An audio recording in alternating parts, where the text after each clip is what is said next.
ఓం శ్రీ మహాగణాధిపతయే నమః. ఓం శ్రీ మహాసరస్వత్యై నమః. శ్రీపాదవల్లభ నృసింహ సరస్వతి శ్రీ గురుదేవ దత్తాత్రేయాయ నమః.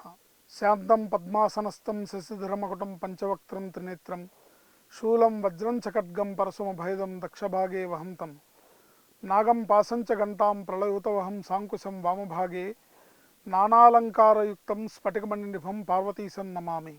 ఉగ్రం వీరం మహావిష్ణుం జ్వలంతం సర్వతోముఖం నృసింహం భీషణం భద్రం మృత్యుమృత్యుం నమామ్యహం. సంతోషం భక్తి ప్రేక్షకులకు శుభోదయం, నమస్కారం. నేటి పంచాంగం. ఈరోజు సూర్యోదయం ఉదయం 6:53, సూర్యాస్తమయం సాయంత్రం 6:01. స్వస్తి శ్రీ చాంద్రమాన క్రోధినామ సంవత్సర ఉత్తరాయణం, హేమంత ఋతువు, పుష్యమాసం, కృష్ణపక్షం, తిథి అష్టమి పగలు 3:15 వరకు. నక్షత్రం స్వాతి నక్షత్రం రాత్రి 2:32 వరకు.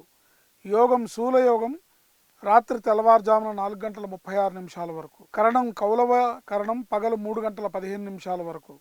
తదుపరి తైతుల కరణం రాత్రి తెల్లవారుజామున 4:24 వరకు. అమృత గడియలు సాయంత్రం 4:39 లగాయతు 6:27 వరకు.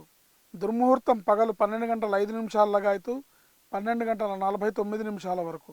వర్జం ఉదయం 7:40 వరకు. సూర్యోదయం నుంచి ఉదయం 7:40 వరకు వర్జం ఉంది.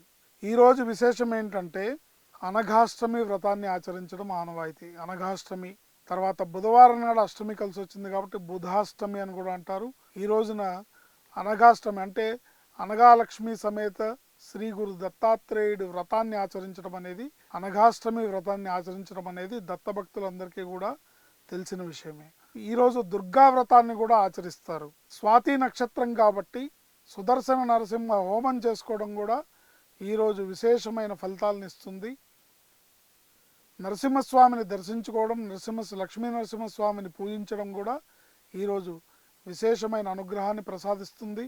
సాయంకాలం ప్రదోష సమయంలో లక్ష్మీ అష్టోత్తరాన్ని, విష్ణు సహస్రనామ స్తోత్రాన్ని పారాయణ చేసుకోవడం అనేది చక్కటి ఆయురారోగ్య ఐశ్వర్యాభివృద్ధిని ప్రసాదిస్తుంది. ఈరోజు శ్రాద్ధతిథి లేదు. శుభం, లాభం, జయం. శ్రీమాత్రే నమః.